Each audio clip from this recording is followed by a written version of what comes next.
leave. No, no, no, no, no. Hey everyone, welcome to another video. My name is Caitlin. I run this channel where I make accessible, budget-friendly, and delicious vegan recipes. Today I am bringing you a sweet, simple, and delicious recipe concept. We're going to be making easy and budget-friendly vegan meals made with only 5 ingredients, and I'm showing you 5 of them. So you're getting a lot of great food ideas that you can build upon. If you're new to a plant-based lifestyle, these are some great basic meals that you can whip up for yourself when you're short for time but still want to eat something that doesn't taste like grass. This video is also sponsored by Nusoya. I love working with Nusoya's tofu. It is my absolute favorite, and I'm excited to say that Nusoya has a Plantspired line that helps make your life even more convenient because it's using the tofu that we all know and love, but it's already pre-seasoned and pre-packaged. I'll talk more about each meal and the ways I am using it in the recipe video. They'll be in 2 of the 5 recipes that we'll be featuring today. So let's get into cooking. For the first recipe, we're going to be making some vegan calzones that are so good and easily customizable.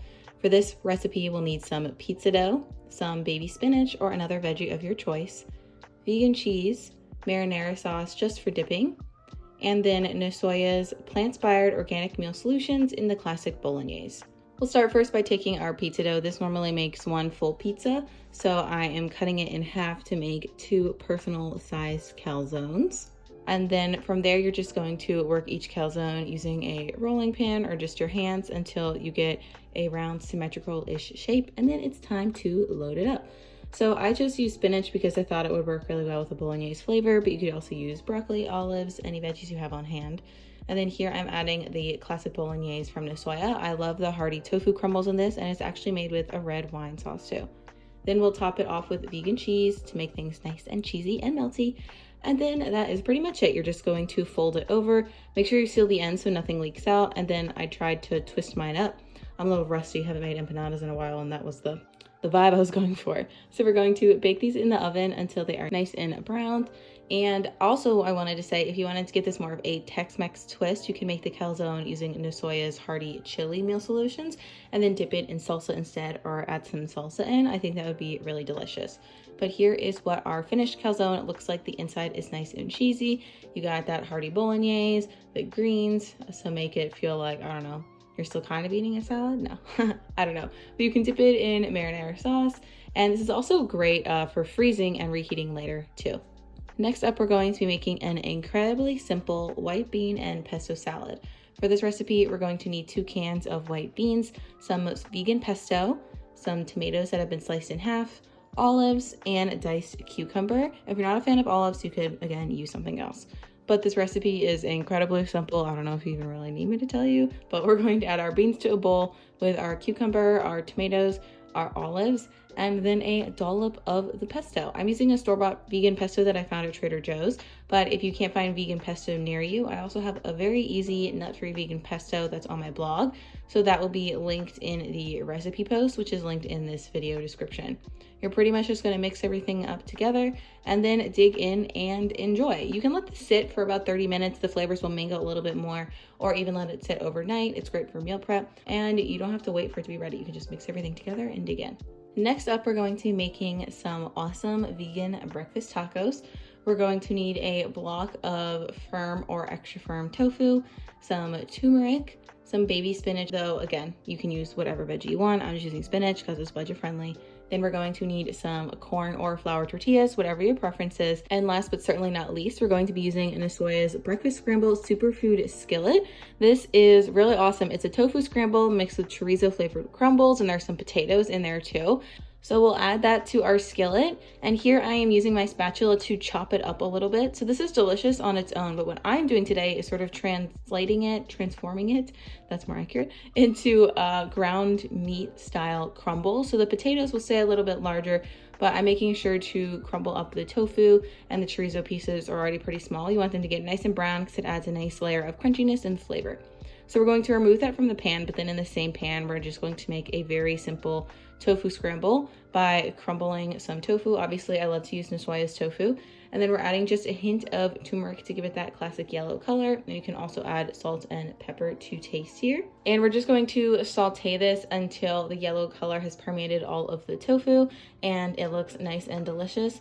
And then again, I'm adding spinach here, and I'm just gonna add it to the pan and cook it down until it becomes nice and wilted. Once the spinach is wilted, you're just going to add in those crumbles that you sauteed, mix everything together, and then once the crumbles are warm, you're ready to serve this into tacos. So I did warm up my corn tortillas in a warm skillet just so they are more pliable. Pro tip, don't forget to do that.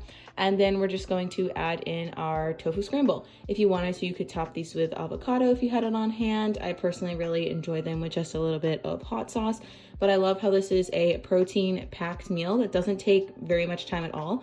And it's a great way to sort of spice up your breakfast if you're tired of just eating plain tofu scramble or avocado toast. Next, we're going to be making a spinach and artichoke creamy garlic pasta. If you're a garlic lover, you're gonna love this. We're going to be using some pasta. I'm using gluten-free chickpea pasta, some soaked cashews for our creaminess, some canned artichoke hearts that I have quartered, and then spinach, obviously, because, you know, spinach and artichoke. And then last but not least, some garlic, and obviously we'll be adding some salt too. So I wanted to make a very simple garlic sauce, and honestly, for only 3 ingredients, the sauce is so good. Well, I guess technically it's 2 because we're just adding the cashews and the garlic and salt, and I don't really think salt counts as an ingredient. A little bit of water, and you're gonna blend it up, and it might look a little too thin, but don't worry, the cashews thicken up a lot once you add it to the stove. So here, optionally, if you want to, you can add some oil to a pan and saute your artichoke hearts first if you want to add a little bit more flavor to them and brown them. But if you don't, you could just add them to a pan with a splash of water too. And then we're going to add in our creamy cashew garlic sauce and stir it up. And as you can see, it starts to darken a little bit in color and thicken up. So in the meantime, while this is simmering away, we're going to cook our pasta according to the package instructions. I'm using 4 ounces of pasta for this recipe, which can serve 1 hungry or 2 moderately hungry people, but you could definitely double this recipe if you wanted to serve a crowd. So once our pasta is finished cooking, we're going to add our spinach to the pot and then just top it off with the pasta.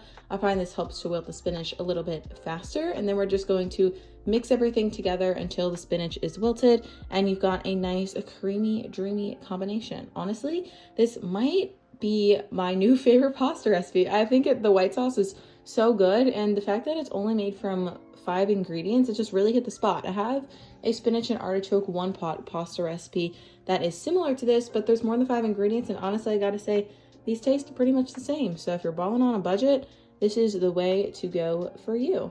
And then last, but certainly not least, we're going to be making a classic burrito bowl with my favorite salsa rice. I'm pretty sure I've shown you how to make this before, but we're going to need some black beans, or you could use refried beans if you'd rather have that. Some rice. I'm using this frozen rice to make the meal faster, but you can also cook it from scratch. Some cilantro, some salsa, and then last but not least, some avocado. So to start, we're going to make our salsa rice, which is literally just combining rice and salsa. You can do this on the stovetop too, if you add the dry grains with the water, but here I'm just sauteing it for a few minutes. And I love using salsa in this fashion. Salsa is really affordable and budget friendly. And once you cook it down with other things, it packs a ton of flavor and you get a sort of quick, flavorful rice. So if you wanted to, you could add your beans to this for more flavor. I'm keeping mine separate, but I just wanted to mention that if you felt so inclined. I just am separating them more honestly for aesthetic purposes. So that's pretty much it. Now you just have to assemble it. So you're going to add your salsa rice to a bowl, then add in your beans that you can warm up in the microwave or the stove, and then top it up how you want. So here I kept things simple so we can only be using 5 ingredients, and I'm just using cilantro and avocado. But obviously you can use veggies you have around your house or something else. And I also love to top my burrito bowl with a little more salsa too. So I love how the salsa doubles as an ingredient here. It adds a lot of flavor to the rice, but then it's also a nice condiment that helps tie everything together. All right, that's it for this video. Leave a comment down below and let me know which one of these recipes was your favorite. As you can see, I have plenty of food to eat through. Luckily, most of these meals will last for a while in the fridge and or could be frozen, I suppose. Probably freeze calzone. But Dylan's also here, so he's gonna help me eat them up. I hope you guys really enjoyed this video. I had a lot of fun coming up with recipes that were very, very simple in terms of ingredients, but still packed a flavor punch. So let me know if you'd like to see similar videos in the series. I've already filmed some older ones on my channel. I will link the playlist in the description, and the blog post that has all these recipes will be linked down below too. And thanks again to Nasoya for sponsoring this video. Don't forget to check out the link to their store locator. That's also linked in the video description. So you can find their Plantspired Plantspired line in a store near you. So that's all from me for today. I hope to virtually see you soon in the next video. If you love this video, please give it a thumbs up and make sure you're subscribed to my channel so you can see more awesome vegan recipes. Until next time, take care of yourself, drink plenty of water, and hey, maybe try out a few of these yummy dishes. All right, I'll see you guys later. Bye.